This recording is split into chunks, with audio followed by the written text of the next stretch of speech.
right, and we are live once again for another Terran Tuesday. How's everybody doing today? How you doing, Black Knight? I'm well. I'm a bit tired because Oh, I had to do a whole bunch of stuff outside in the heat. oh, So I it's hard. definitely know what that's like right now, dealing with the heat. It's pretty hot over here. Another triple degree day in the deserts of California. oh boy, How you doing today, Snow? How's your I am week been? fine. It's 100 degrees here. It was 100 just a minute ago. It'll go up and down when this little cloud will come over. So we're like, it's cooler now. It's only 99 degrees. Yay! But I'm kind of I used to live here most of my life, so that's how hot it gets in the summer in Texas. We just get used to it. It's the humidity that'll make it harder sometimes. It's a little more humid right now because we've had a lot of rain recently. So I'm like, "Ugh, it feels like you're living in a wet wash rag." But other than that, it's cool. here we say that the water drinks you. Oh oh yeah, wow, how Yeah, fun! yeah. When it's humid, this is what we say. The water drinks you. I live in an arid location, so we usually don't get too much humidity, but when it does come through, you can definitely feel it. Not used to the humidity myself. oh my Yeah. god. Can you log into the game? Yes, I'm getting there right now. I'm having to pull it up on my browser. Yes, we're going to be in Roll 20 today as we continue the adventure and go through a lovely one shot campaign. R.H Snow and I, as Black Knight, is Yeah. going to be our magnificent dungeon master as we explore a lovely crafted interactive adventure. What do we got in store, Black Knight? Well, you will most probably not gonna get shot or stabbed Oh, that's today, oh, but I mean this is like a super short quest, but we still we have like an hour and something time wise, so it's gonna be limited, and I can't just throw you into the thick of it. throw us into the wolves. Go ahead. Well, Back you wolves. you you you're gonna get thrown in like into No. to the mountain, uh, um, sort of. Um, but I have a specific learning curve which I've designed for new brand new player, brand spanking new players, uh, Yeah. which it's you, both of you, and I am not going to deviate from it.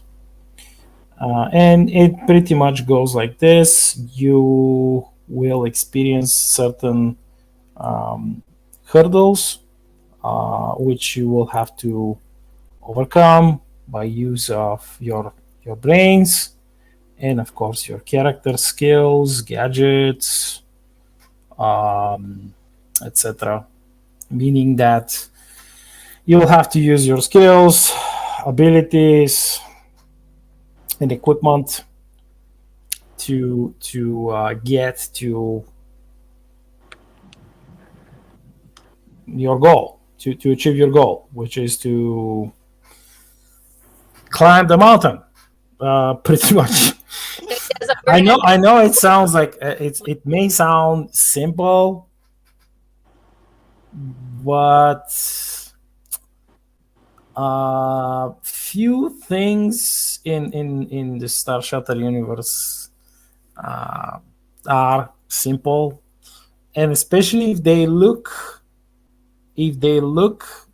simple, they most probably aren't simple, and there is something else lurking.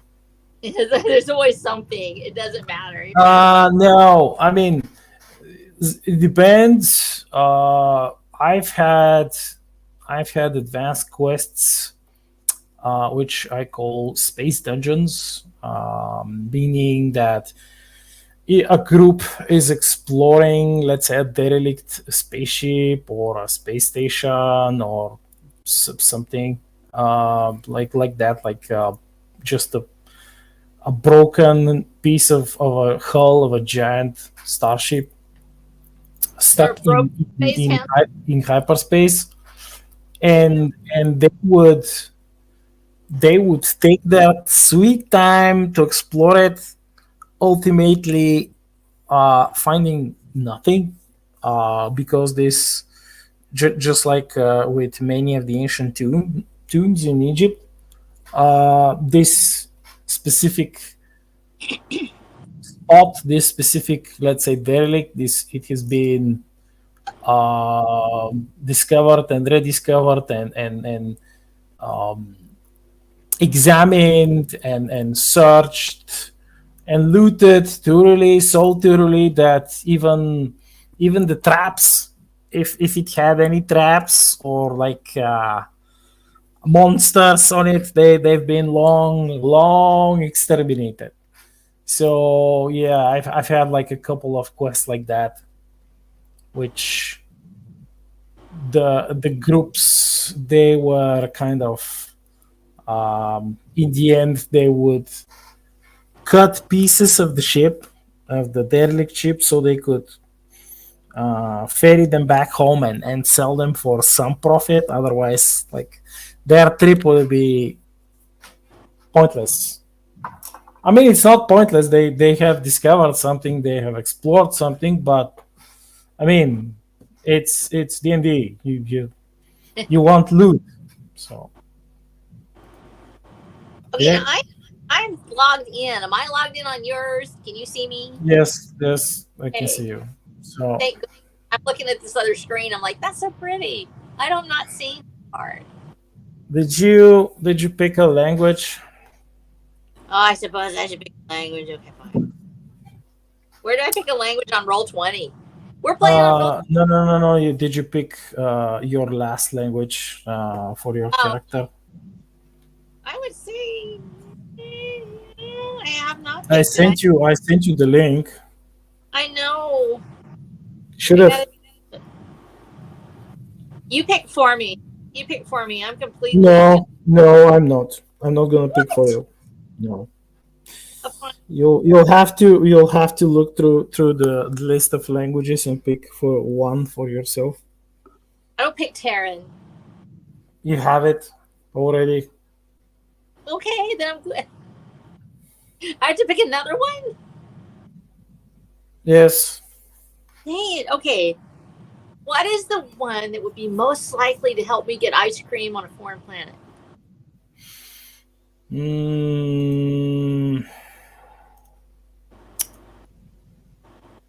Let's see.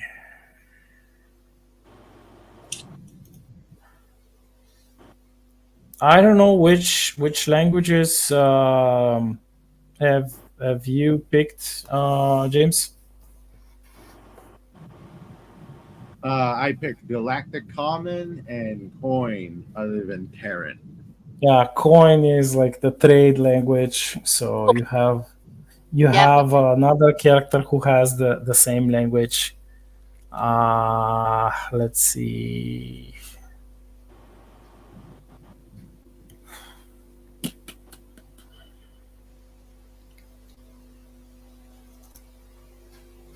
Maybe Galactic Common, because this is like the common language of that is used across most of the, like, the bulk of the alien planets, especially in the center of the galaxy. Or French speak, because you're in the fringe, on the fringe.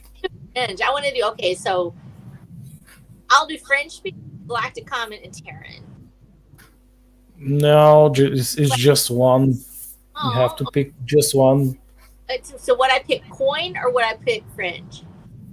Now French might be helpful. I have Terran. Considering that your party member has Coin, you might pick Fringe.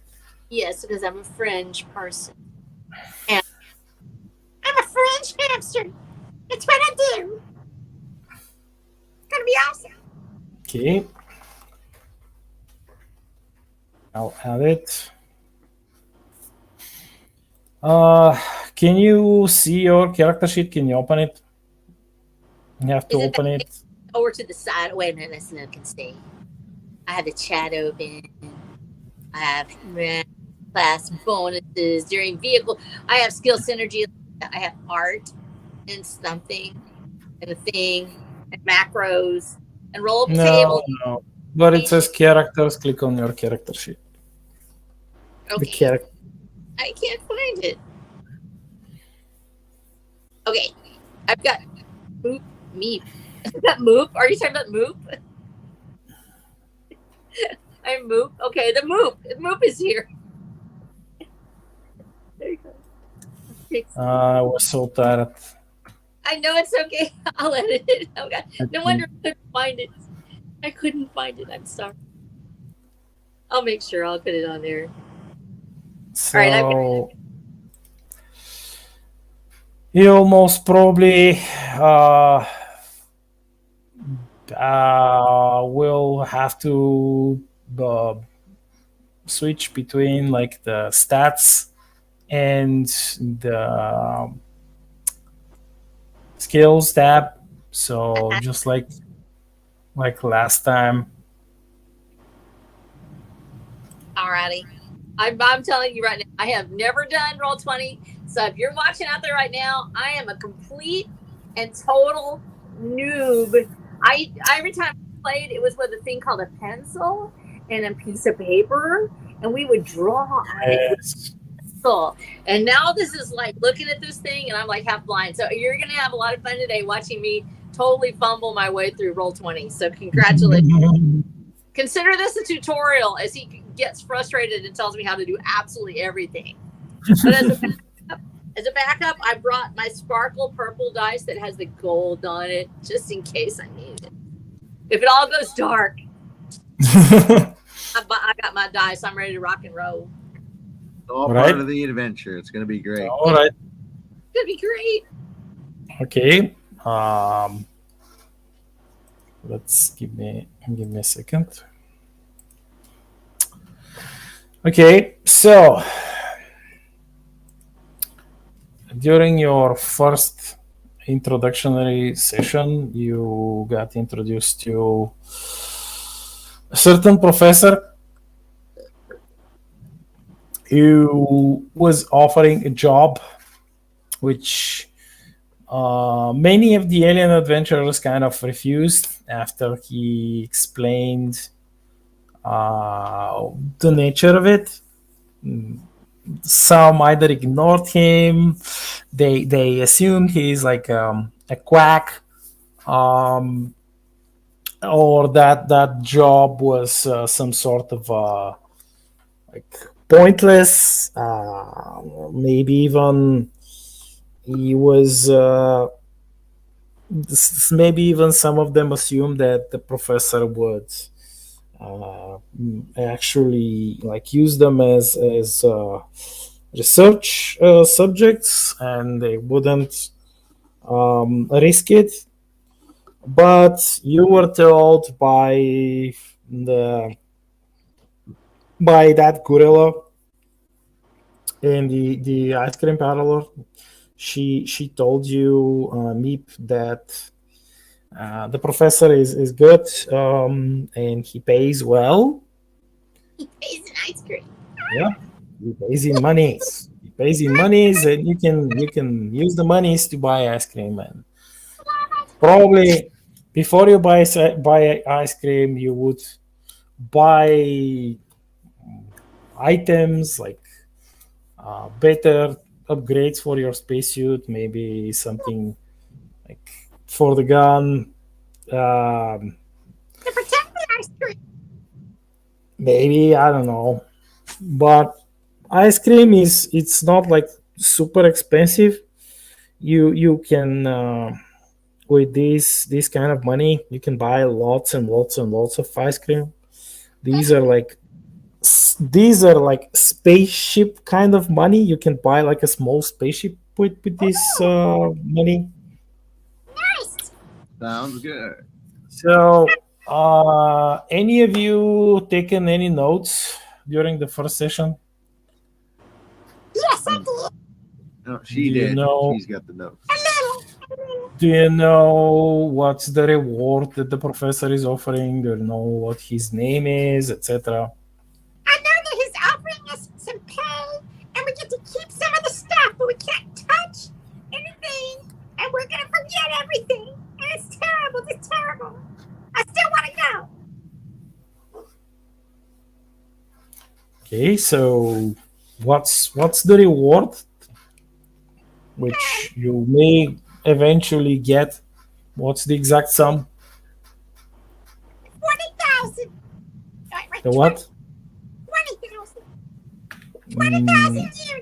Is it 20,000? No, Is it no, 40? Is it 40,000? no, Is it 950 million thousand? no. No. That's a lot of ice cream. How much? James? I do not remember, unfortunately. I could have Yeah. sworn it was 750 million. I thought it was 40 myself. I got stuck. No.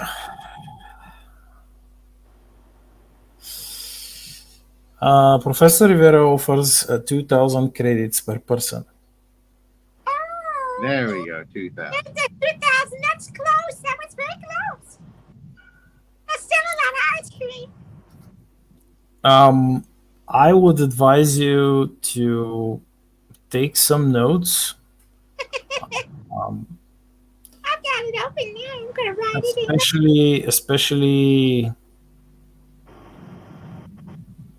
if we are talking quest goals, like what you're supposed to do, what you're supposed to get, what's your reward, are there any special goals or rules for the quest, like what Professor Rivera mentioned, that you are not to touch any alien artifacts if you find any. Yeah, You're of course. supposed to touch them. You're supposed to take pictures or videos and then go back to his ship. He will wait for you at the base of the mountain.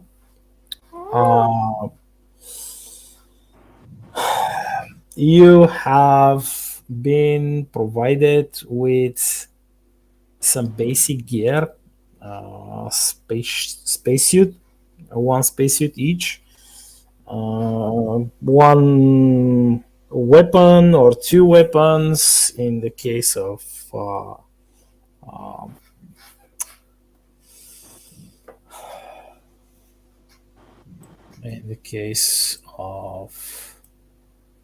then he got a submachine gun, rail gun, rail submachine gun, and a laser pistol. But Meep instead, she got a laser carbine, like a sniper rifle, small sniper rifle made for hamsters, and she also has this gadget. It's a set of goggles which are special. They not only have like a rangefinder. It's called a rangefinder unit. It's not only able to scan, so you can roll computer use when you want to scan anything. Doesn't matter what it is. You scan it through the goggles. And they also give you a certain bonus to spot, so you're not completely blind as a hamster. So you can if you wish, you can go please to the skill tab. Yes.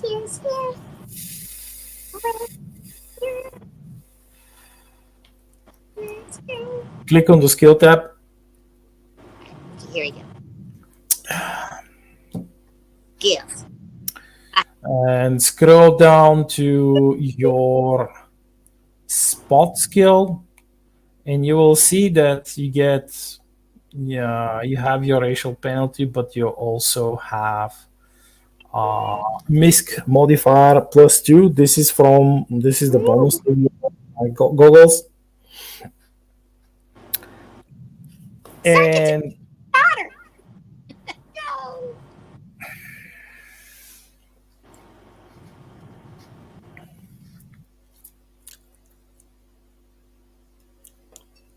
Aaron. if you want to upgrade the goggles later, if we decide to like continue the one shot, I don't know, it depends. But you will have to remember or note somewhere that uh, upgrading this kind of like this specific type of goggles is a bit different, because you're upgrading two functions, two different functions. One is your scanning function, excuse me, and the second one is your spot magnification function. So these are expensive.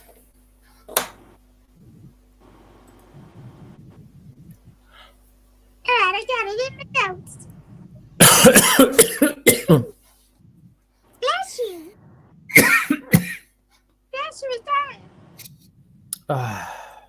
You okay? I'm fine. So, whew, let's start. Yay! Let's go, let's go, let's go.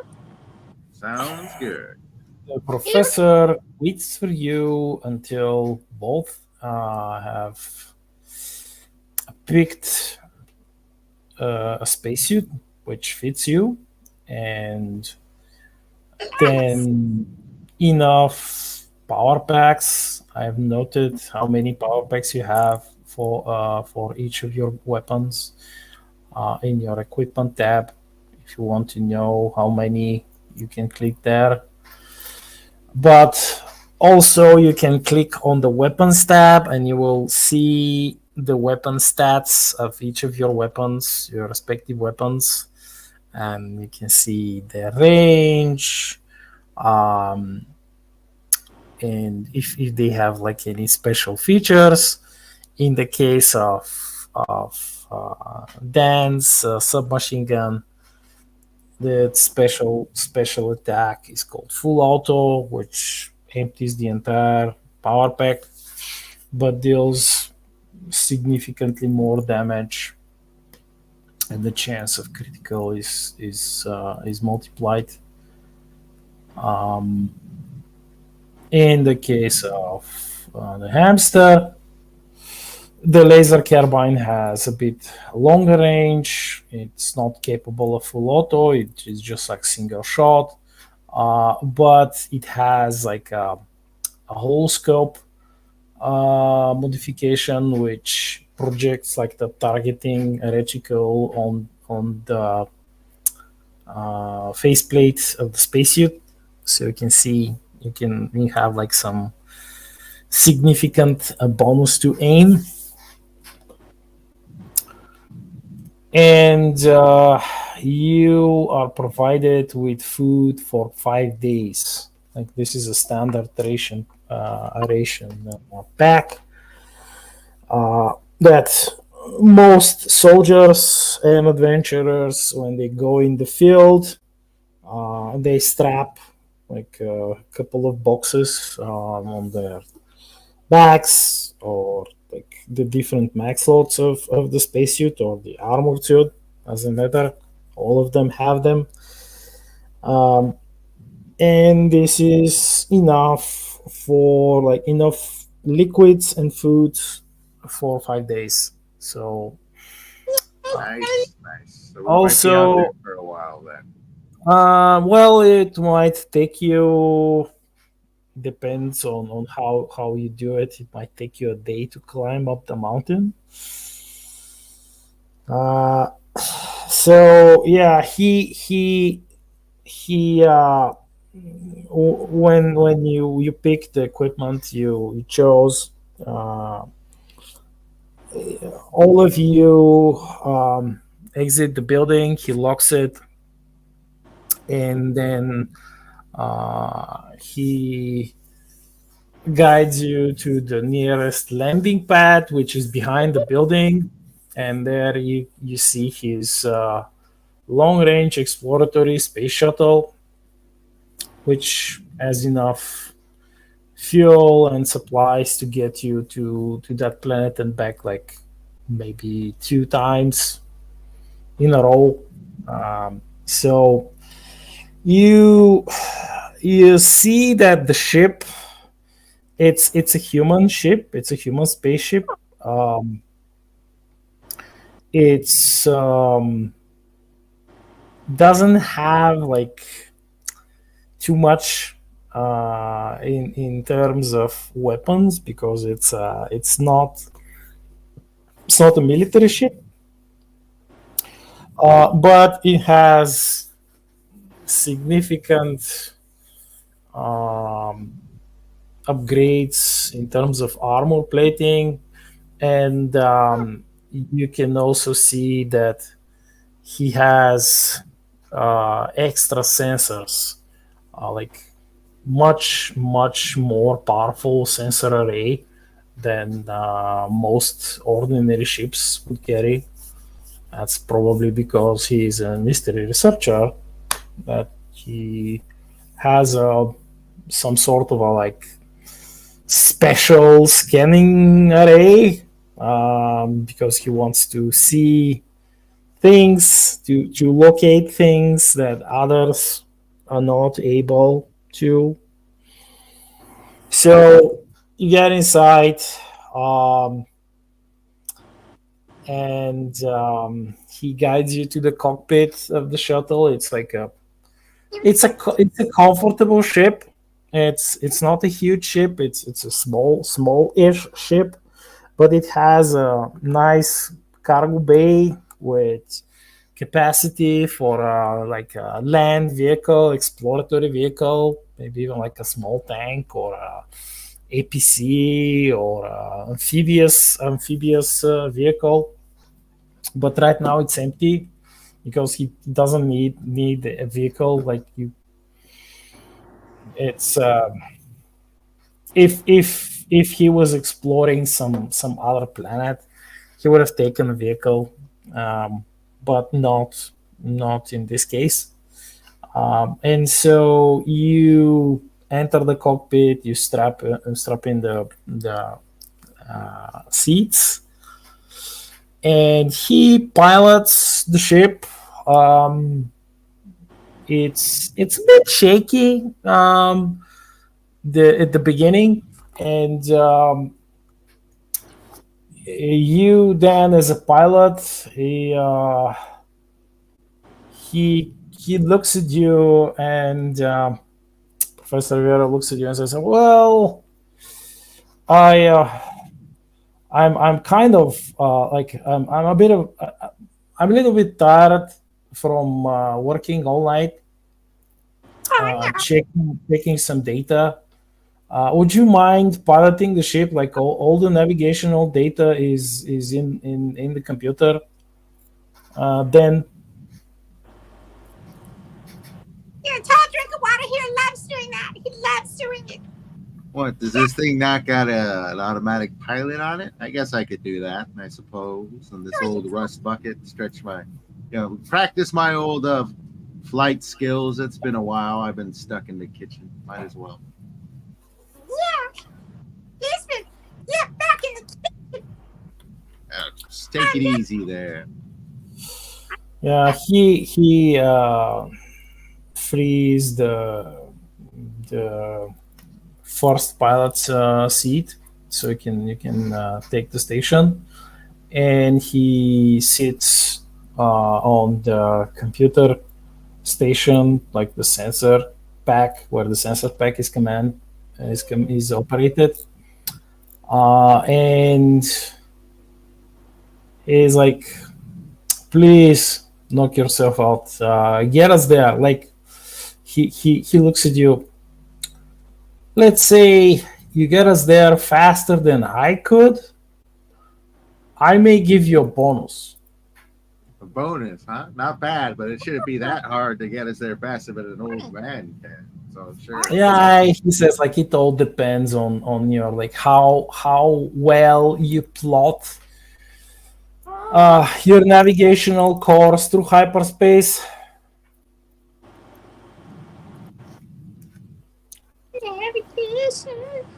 All a piece of cake, I'm sure, for a gentleman who spent most of his life out there amongst the stars. Oh, let's do it. Let's go. Let's go. Let's go. LTSGO. All right, let me go ahead and start plotting my route. What does that look like? Navigation. Go to the skill tab and scroll back down, and you should be able to see your navigation skill. Gotcha. Skill tab. I think that's the right one. It's the book, right? Well, that's journal.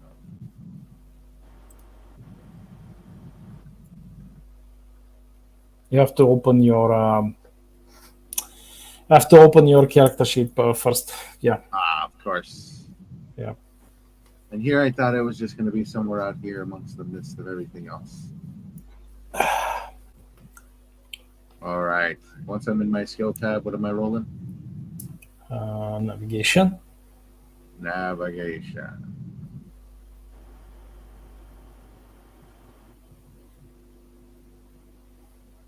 Look at this lovely series of skills we get to partake in. It's fine. Did I miss navigation, or is it one of here we go. All right. I just hit this little sucker over here, right? This little dice. Mm-hmm. And away we go. What did we roll? What is my prize today? Well, you sit behind the console and you try to plot the course, but you fumble a couple of times, and it takes way too long. Like it takes probably half an hour, and the professor is like, well, what are you doing? And he sighs. It's like, come on, like take the second pilot seat. And he sits there and he plots the course himself, and in a couple of seconds the hyperspace generator charges enough power. It wraps the hull of the ship with a field of no time, and you actually vanish into hyperspace, and you begin your journey through hyperspace towards that planet. It's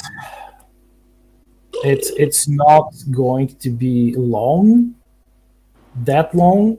It's probably a couple of hours.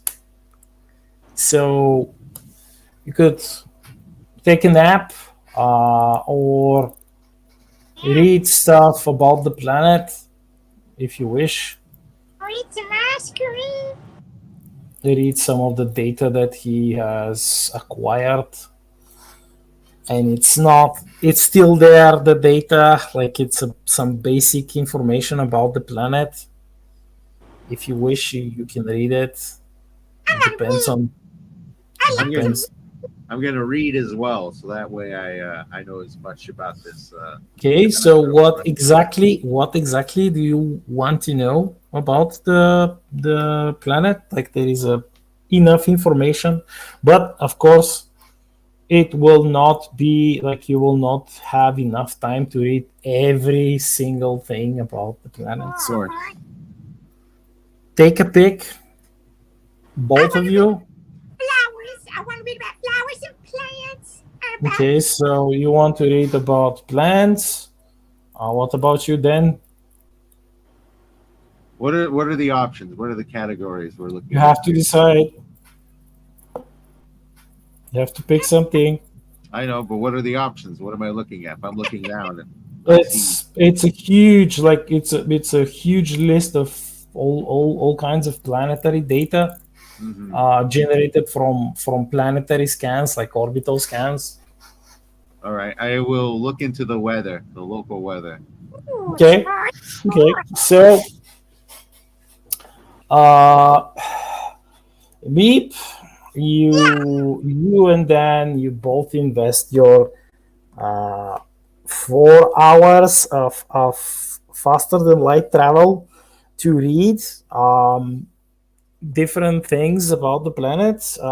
First of all, this place, it has like um, it has an interesting um, plant life, to say the least.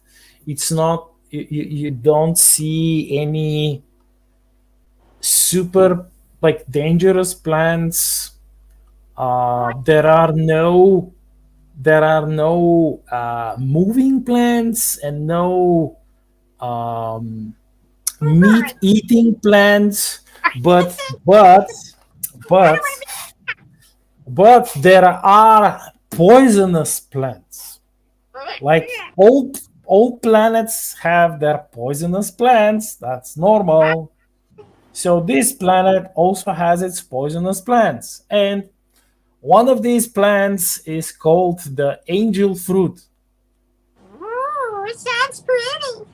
and It's it's quite the nasty plant, which kind of, I mean, like the fruit looks really pretty. It looks beautiful, and it secretes sugars that produce an aroma, like an enticing aroma. So you want to taste it, but it's really poisonous. It's like super poisonous. You can't actually eat it. that's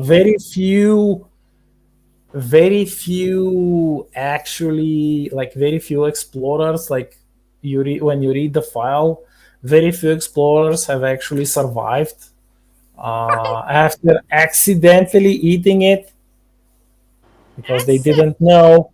And there were some explorers who crash landed on this planet and they were lost. Their rations were like the eaten used, and they were trying to scavenge for food. And this fruit, it looks really nice. Like it looks like, oh yes, finally I'll have something to eat. It looks beautiful. It smells tasty. The aroma is perfect, and then you No, die, and then you die. no, that's terrible. Wow. That's not an angel plant. That's a devil plant. Well, that's how they called it. They called it the angel plant because it's so beautiful. Like the fruit is really beautiful, and it looks a bit like a strange watermelon. Oh no, I love watermelon. Yeah, but it's like a smaller, much smaller than it's not a huge watermelon. It's like a It's a small, person watermelon. It's like a a little little. bit squished on the side. So, and the second thing that you read about like dangerous plants are these trees which are hollow, and they become hives for giant insects.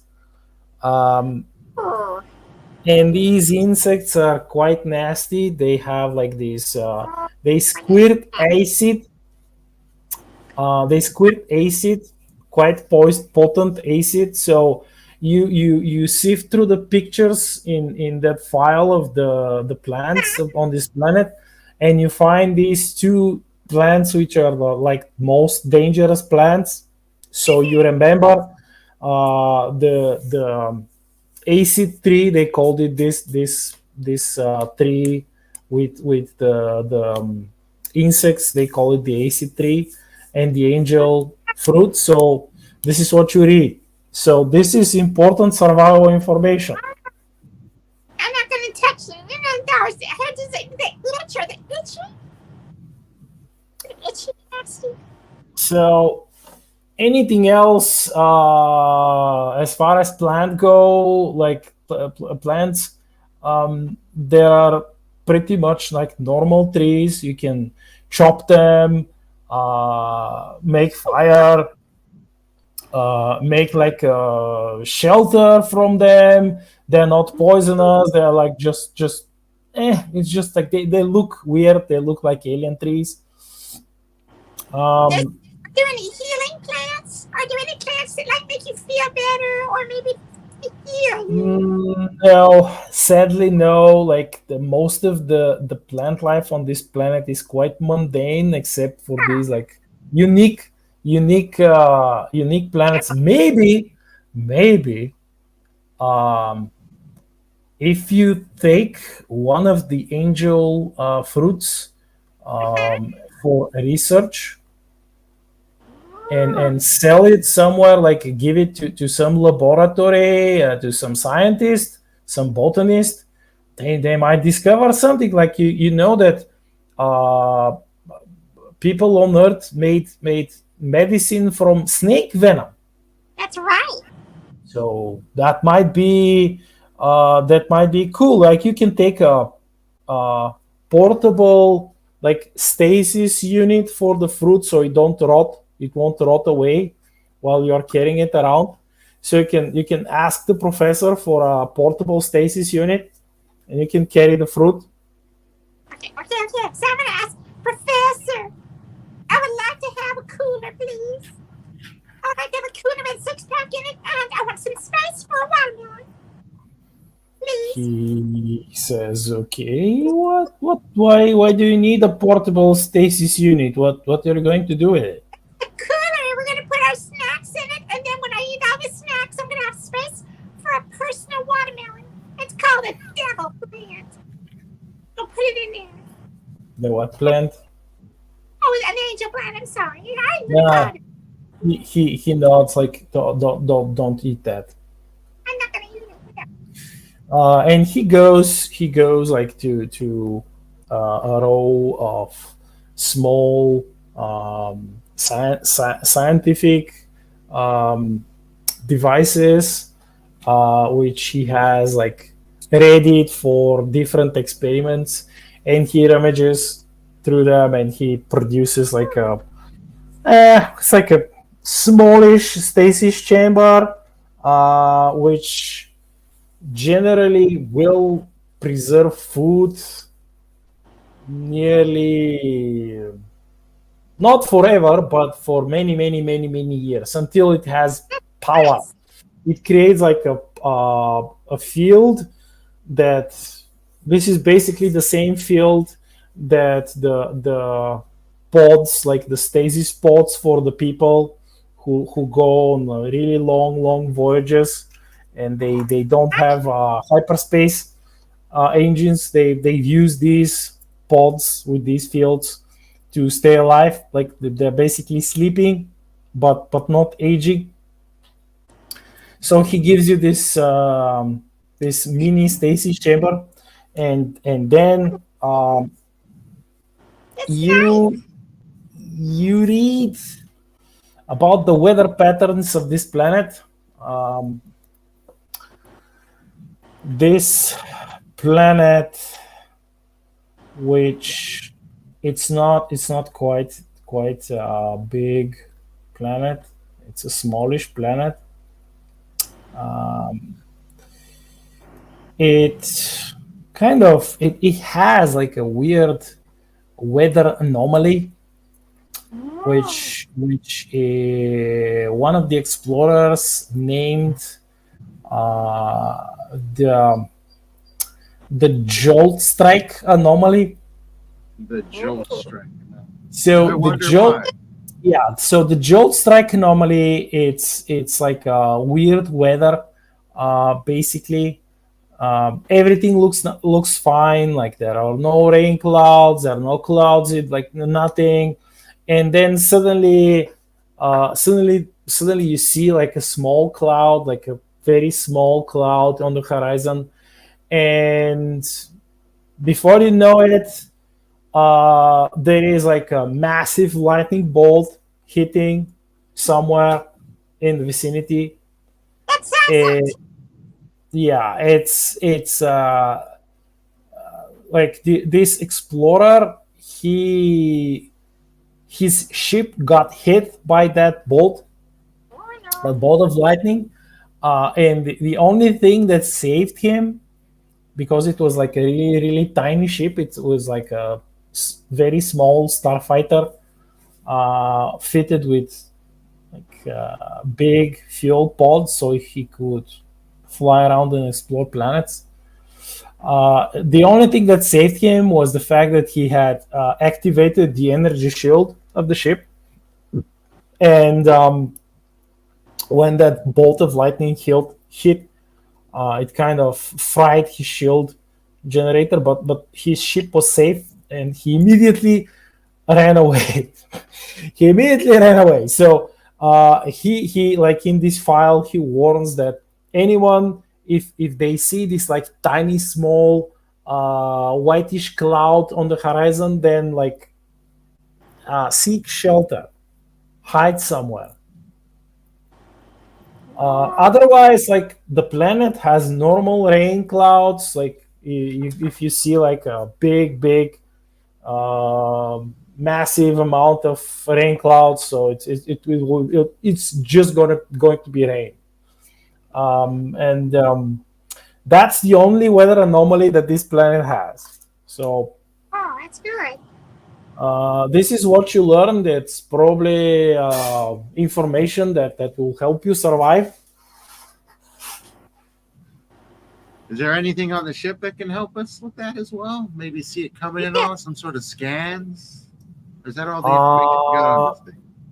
Well, the professor is he's like, when you ask him, when you say when you share the information about that sudden jolt, lightning bolt anomaly, he says like, well, sadly, the few times I've been here, my scanners were on working, and they have not detected any of these sudden jolts.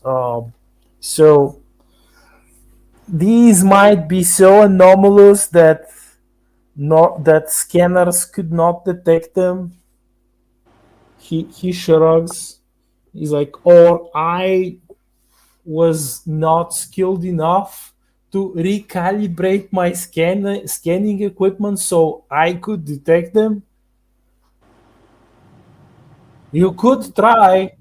You have the information about, like, you have the data on this anomalous weather pattern. You could try to recalibrate the scanners. Let's give it a try. I got a little time to kill before we Let's get go. there. So you could do what we call a combinative check, meaning that you both of your characters can roll your computer use skill. All right. Let me scroll down to computers. Yeah, should be at the bottom of, Okay, to the of the bottom. skill tab. Yeah, or the new skills. Computer use. All right, let's see what we roll here. 15. Oh, 16.03. Not. Why are you rolling initiative?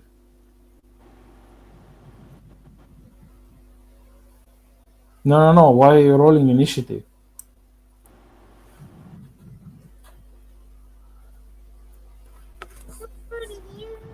Go to the skill tab from your character sheet and roll and scroll down to the computer use skill. Okay, I can't get mine to open. I've tried 3 times. It's just looking at me like I'm funny. I probably need a different browser. No, it should open. It's Can you open my sheet if you can do it?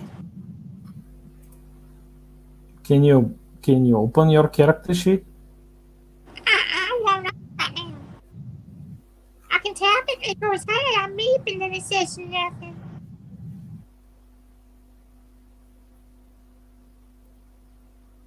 It says nothing. It says nothing. It doesn't open at all. I'm like, I'm dead. It doesn't open? It won't open. I even said open character sheet. Open.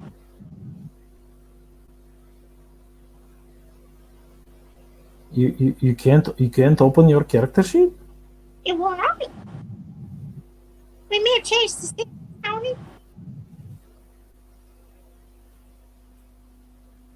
If we can roll a different way, we'll roll it. Let's roll it a different way. We can.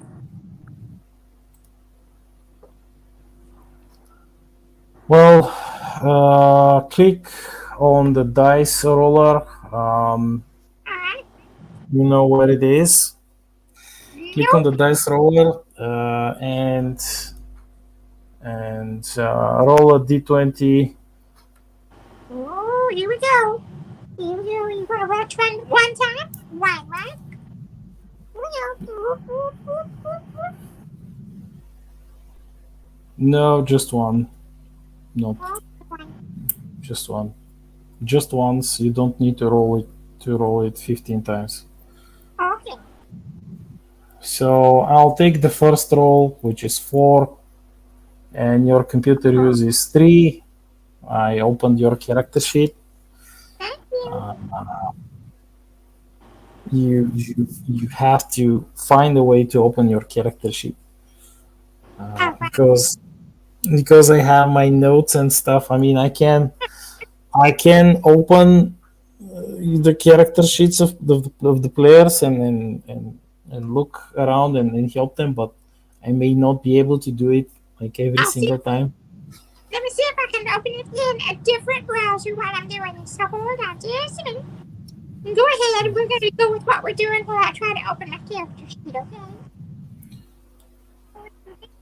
So together you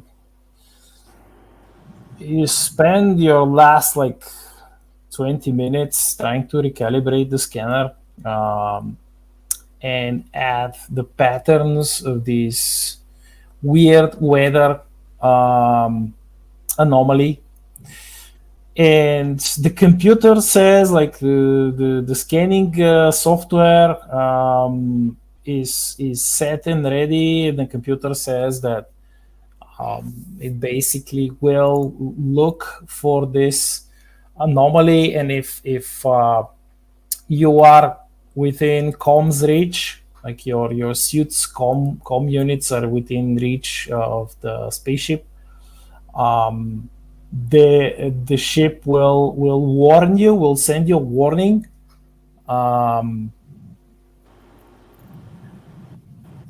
So yeah, you did something. Yeah, I got it open now. I'm in another browser. That's All good. right. Sounds great. Looks like we're making some good progress here. Hopefully, we don't go too far away from the ship. Last thing I want to do is get struck by random lightning. Oh no, random lightning. Just look and look. Do I see any sort of plants? I see an angel fruit anywhere. So Doo-doo-doo. you exit hyperspace near the planet, and it's the planet is called Stadia. It has like some sort of a storm in the upper atmosphere, and the professor is like, "Oh no, not again." He switches the piloting controls on to your station then, and says like, I'll extend the atmospheric wings of the space shuttle. Would you mind like piloting it down and landing it at the base of the mountain? Well, You I can can- promise you one thing: I can get us into the base of the mountain. That's for sure. There we go. Woohoo, let's go. Come on, let's go. All right, let's land this puppy. Boink. What am I rolling? Well, you're a pilot.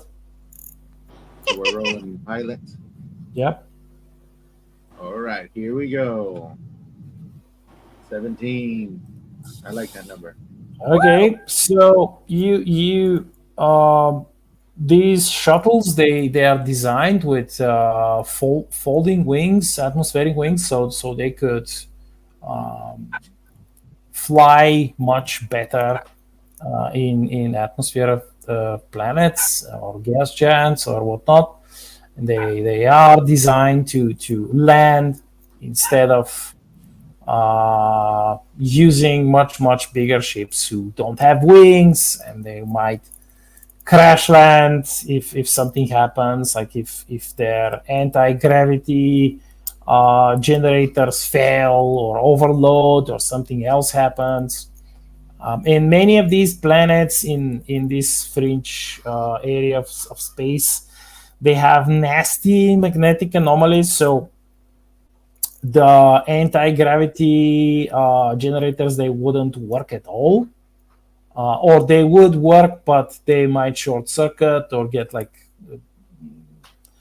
overloaded, etc. So it's much safer and fuel efficient using the wings. So you probably have not piloted a shuttle through the atmosphere of a planet in like maybe a couple of years, since you've been mostly flying the big ships.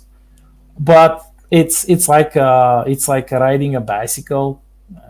It's easy.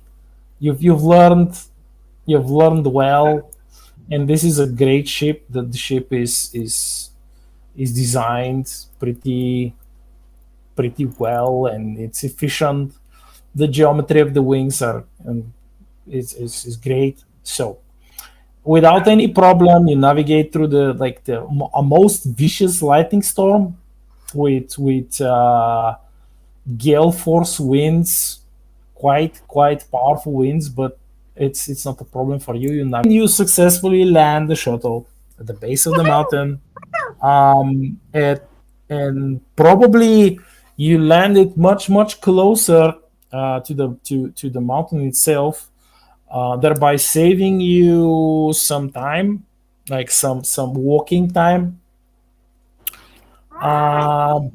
And when you land the shuttle, the scanner modifications that you and Meep did earlier, they trigger a response from the scanners, and they give a warning of possible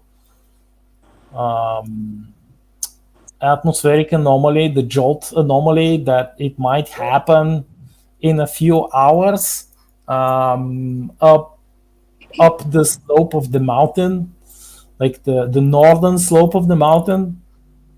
So to be perfectly safe, you avoid the northern slope of the mountain, and that's why you landed on the other side, on the southern side of the mountain. Excellent. It's warm and So nice. so it's warm. It's like early to mid morning. The sun is shining. It's a white dwarf sun here in Ooh. this system. I mean, it's probably as strong, like the sunlight is probably as strong as the Sol system sun. It's just the distance is different, and the star is a different size. So you exit the ship, and the professor tells you, remember, the spacesuits that you're wearing, they have like closed circle life support systems, Gotcha. but you can, like, if you are concerned that you might, like, there is something in the atmosphere, you should activate the life support systems. Otherwise, you're just like you just flip the filters on and off, and the filters of your helmets will just filter in the local atmosphere, because this is a breathable atmosphere on the planet. Oh, All right, nice. So, let me see. Should be.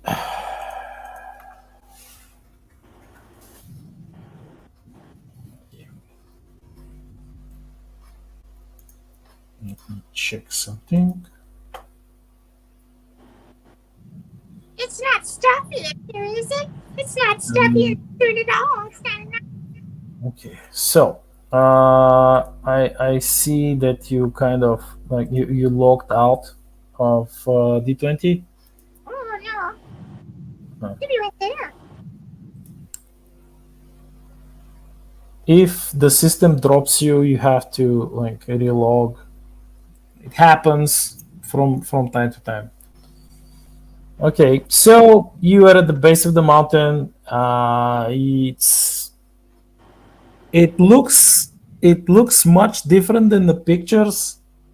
It looks different in person than on the pictures. Yes, it is pretty. It is beautiful, but it is steep. And even though you can see, you can use Meep. You use your special goggles, and you zoom in, like you zoom in because it's like the function of the binoculars.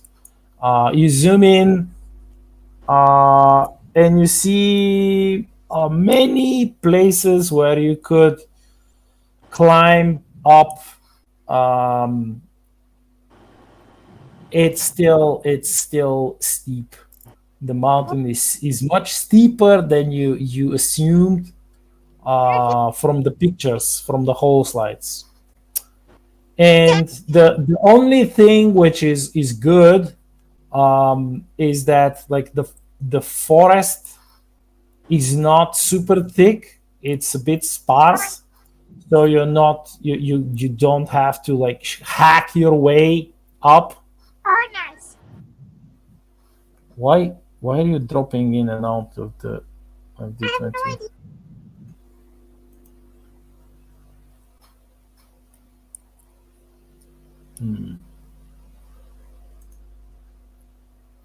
Okay. So, what you can do is either use your spot skill to plan ascent up the slopes of the mountain, or use your survival skill to navigate straight through the forest. I've got special stuff. Let's use our spot skill right now. Okay, roll a spot check from your character sheet. Go to the skill tab, and scroll to your spot skill, and then roll the spot check. All right. Okay,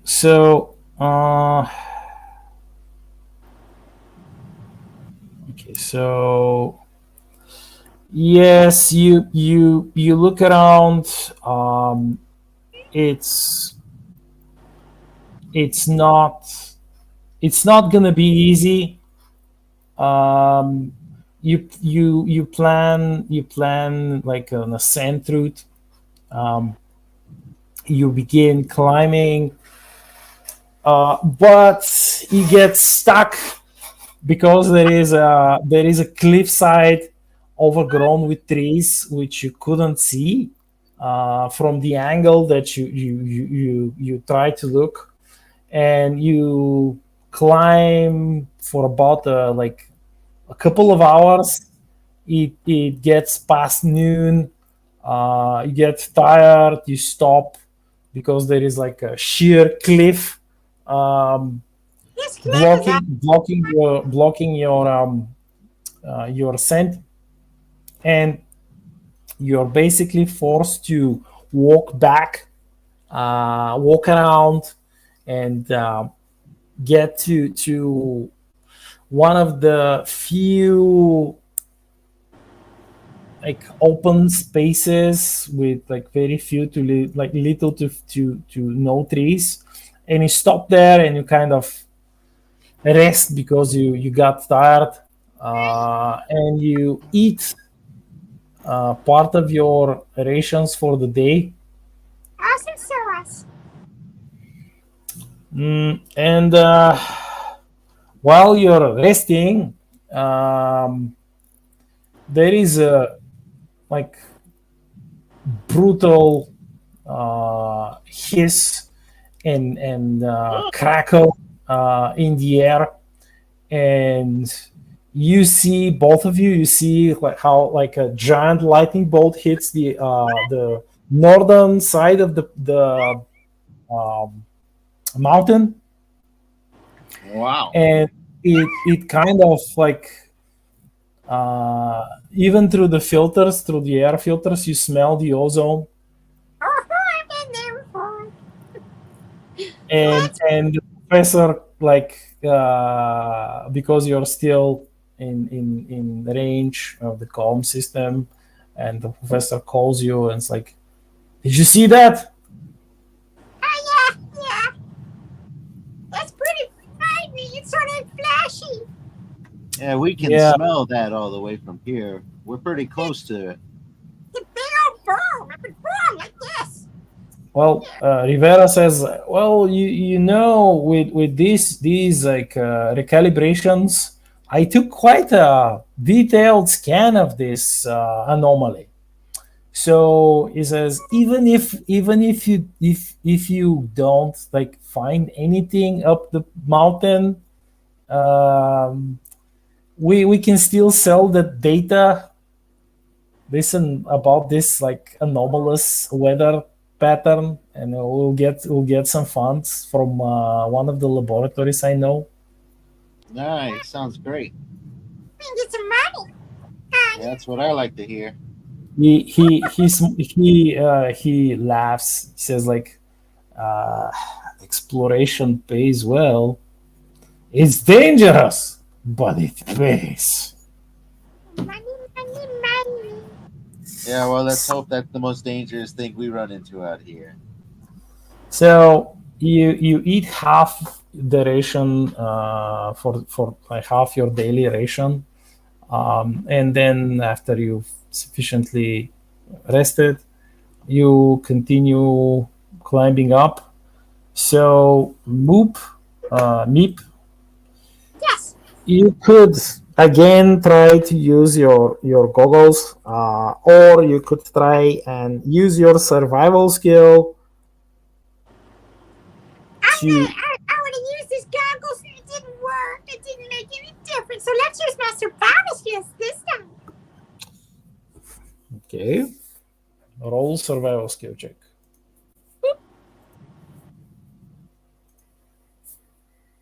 So you plot another route, this time through the forest, and you climb up. You walk. You walk and you walk and you walk and you walk, and you find yourself walking in circles, because the trees, as you read in the file, all the trees look exactly the same. Like it's the planet does not have like a huge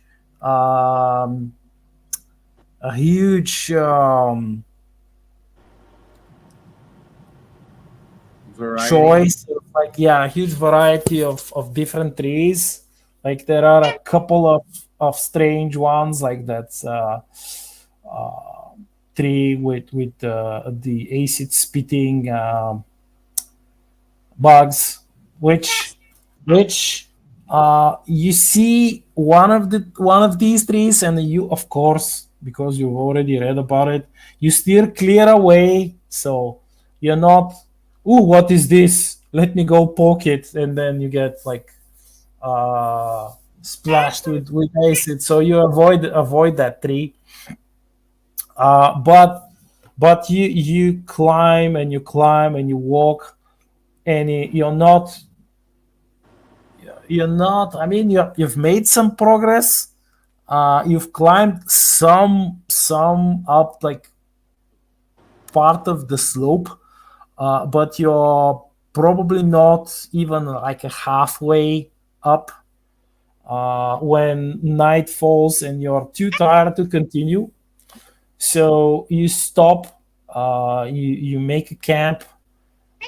You eat the rest of your like your other half of your daily ration, and you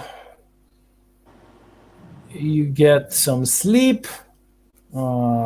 It's your choice here if you want to, let's say, build a temporary shelter, even though you have spacesuits. And if like people don't actually remember what a spacesuit is, and they get panicked. Oh, bad weather! You're in a spacesuit. Bad weather. Yeah. Like unless there are like some insane weather patterns, like this, like jolt here on that planet. Some rain is not going to kill you. You're just like going to like close your helmet, and you won't get wet. You'll sleep like a baby. Oh, that's nice. But you could make some temporary shelter just in case. I'm gonna get some grass and I'm gonna flow it out so that way it makes a little bed. And then I'm gonna get a little couple of sticks and I'm gonna put up some of the bigger sticks that still have the branches on them to make a lean-to. And that's just to make it seem cozy and nice. I'm gonna get up out of that. Also, it provides a little bit of protection. But I'm also gonna mark the tree with a blaze, and what that is you take it, you snap the branch, and it shows you where you've already been. So when I come here again tomorrow, I'll go, oh, I've already been here. I already made my bed here. Now I know to go the other way, and I'm going to blaze a trail.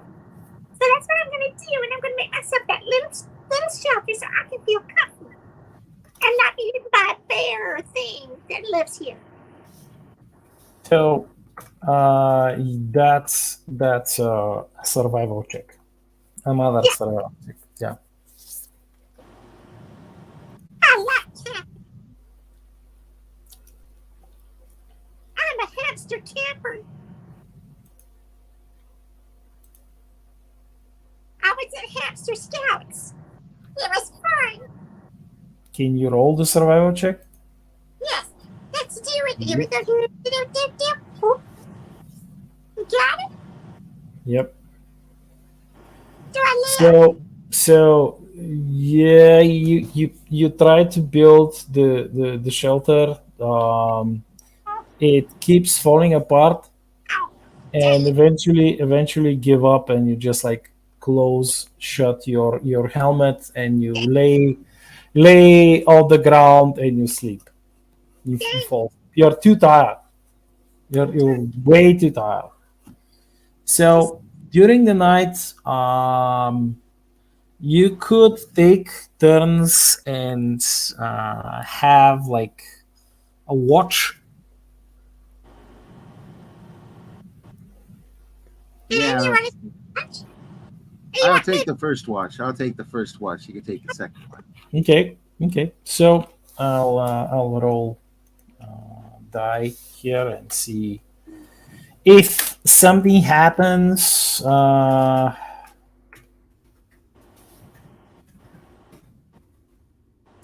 So then, while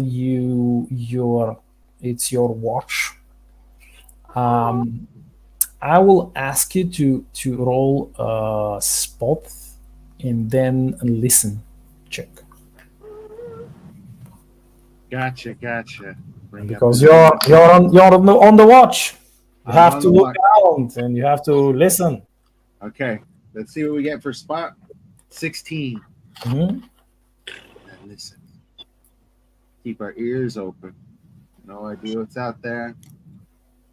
19. Huzzah! So you hear like it's near the end of your watch, your shift. At first you see something up the slope, like very very far away. You can see orb, a whitish bluish orb that is floating around the trees, and it's quite big. I mean, you use the sensors on your helmet, like in your faceplate you have like some basic sensors, so you can look a bit further away. This is like a high-tech suit, even though it's like the normal suit, the normal suit, they still have some stuff. So you look, you see that it's like it almost looks like an energy, an orb of energy, of pure energy. You have no idea what it is, but it floats around the trees, and while it's away, it's nowhere near your campsite. It's far away. Before it vanishes, you hear a scream. It's like it's almost like the scream of an animal, but it's weird. And you've not read any of Does the it sound like data. a big animal or a small animal? Yeah, it sounds like a smallish animal, Small. like let's say a small mammal. Okay. Yeah, it's something between a scream and a screech, like, and it's really loud. But your hamster friend is fast asleep. She does not hear it. Gotcha. You hear it. The problem is that you've not read any of the data about the animal life on the planet, so you have no idea what it is. Maybe, but you know where you know exactly where the sound came from, and your friend, your hamster friend, she has these goggles that have a scanner setting, and like on the next morning when you could choose to go there and scan around and look, try to find what kind of an animal was it, or go where the orb was and scan there and see what the heck was that. All right. So this is what happens during your shift. It ends and you wake up, beep, and you go to sleep yourself. All right. Well, obviously, I'm telling her beforehand. Of course. No. Time is it time to wake up? It's time to wake up. Okay. Do we have some sort of beverage or coffee or something? Or you're gonna have to pull that from your own rations. Yeah, the rations are pretty good. They have tea, powdered coffee, water, meals ready to eat. So this is like a full daily ration, which you can eat a breakfast. You can eat like lunch, and you'll have something for the evening, and you have enough water in the ration for the entire day. So You can choose what you do with your water. If you want to drink powdered coffee, if you want to drink tea, if you want to just drink the water and save the powdered coffee. So with your survival check, you can definitely find um, a source of water, and boil the water. So with this survival check, you use one of your metal boxes, like which is designed to hold the rations and also be used to as a cookware. You find like a small stream of running water, clear water. You fill the box, and you lit a fire from with some dry pieces of wood, and some really dry um, leaves and moss, which is like almost like um, how should I put it? It's almost like lint. This moss, so it's highly flammable. It's easy to set a fire. So you boil the water, and you can drink the coffee. You're not on the screen right now, Snow. Unfortunately, we're not at least on my screen. I don't see you on my feed. Yeah, it's black. Oh no, but that's technical issues for you. Yeah, we're nearing the end of the stream, so that's she's still in D20. Yeah, She I'll give her a second. I'm sure. we'll see. Yeah, but Hmm. Hey, so far so good. I think besides the technical stuff, but there's only so much you can do about that. I remember I worked in the production scene for a little while, and you do have plenty of technical issues there. yeah, you cannot escape them. And I, as a DM, I had like I ran hundreds of games. Like many of them were one-shot games, like this one, like one quest, or two quests, or three quests. It's dependent on the group. So in many cases, we were not using StreamYard kind of software. We were using Yeah. much older stuff. For many years, we were using Skype, and Skype was oh boy. Skype. Yeah, Skype was doing stuff, and sometimes you could hear, like, if the group was, let's say, 4 people, you could hear 3 of them, and the fourth, you couldn't hear the fourth, but the fourth person could hear all of you, but not the second person, or something something crazy like that. Yeah, It was insane. that's pretty bad right there. I don't remember having any issues like that with Skype. Well, then again, there was some other ones. TeamSpeak, Mumble, Rate Call, all those Yeah, and older Discord. ones. Yes. Now it's all Discord. Everything's on Discord these days. Well, Right. We'll probably have to call our game there. We're only like about 6 minutes out from the stream wrapping up. pretty anyways. much. I think that's a pretty good spot to call it. They're about to start wrapping up a day of adventuring through And through the mountainside. I assume that the next session will be your last. Yes, sir. Yeah, because Plenty fun. it's not a huge quest. It's just a quote unquote stroll. It's just a stroll.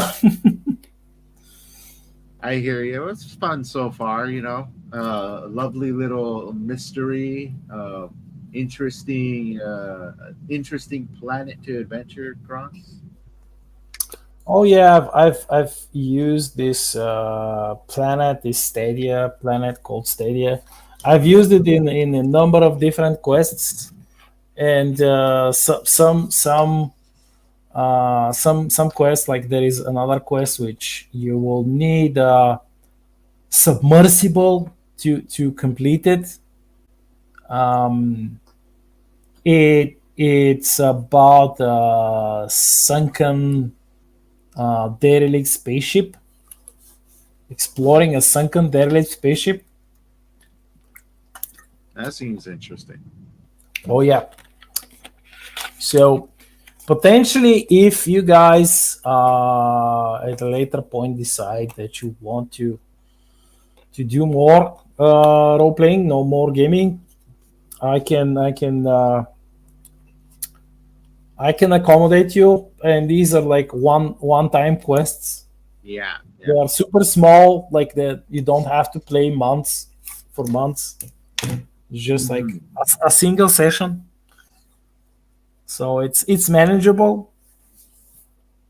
For sure. Yeah, we'll definitely talk about it at the back end. I'm sure Yep. we still have plenty of other topics to hit that Oh I'm boy. sure. Yes, we have like Yeah, a yeah, ton of topics. yeah, Well, absolutely. guys, it's been fun. I want to congratulate you on your decisions. Well, most of your decisions were sound, especially when you chose the things that you wanted to learn about the planet, which, as you can see, helped you a lot. Yeah, so far so good. Yeah, and I mean, you can roll low dice, like, and you can fail on some rolls, but that's normal. Yeah, It's nothing to like. Oh no, I rolled a terrible die. No, the win for players comes from these decisions that you made before that. This is where the win comes. yeah, I and hear that. and then when you go on the quest and you like Mhm. you begin to find clues, and how you deal with the clues, like how you explore the clues, how you use them. Yeah, that's going to be exciting, and I'm sure That's we'll definitely, the right? that's That's what's that's up the ahead. yep. We'll what be, what's the we'll de- orb? What's that orb? And what was that animal? right, What screamed?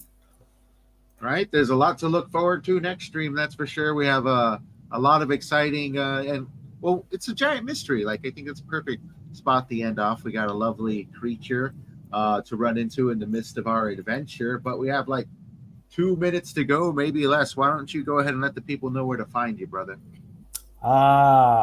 Well, you can find me on Amazon under the Black Knight, or just look for my StarShatter series. 11 books so far, eight, not eight, seven from the main series. I'm working on the eight, two short story anthologies, and two more books, again in the same universe, about Velin the Luthorian, one of the new characters that I've created, which people are liking a lot. And you can also find me on my Substack, which is also the Black Knight, substack.com, or Minds, which is Arakbar on Minds. And yeah, that's that. Where can they find you, James? I'm also on Substack. I'm working on a variety of short stories and slowly introducing people to a fictional world I've been making called World Without End. You can check that out at worldwithoutendlore.substack.com. Unfortunately, R.H Snow is unable to speak, but she is an author in her own right with her own interesting universe for you to explore. I believe there's at least one piece of literature already written on it, and you can check that out at watcherofthedam.com for more information. And with that, thank you everybody for joining us. We are clocking out. Tune in next time to wrap up the adventure to find out what this crazy creature is making noises out there in the middle of the night. And thank you, most importantly, thank you for spending your time with us, because you get to spend it anywhere. You decided to spend it here. Goodbye. Yes. We're headed Have out. fun.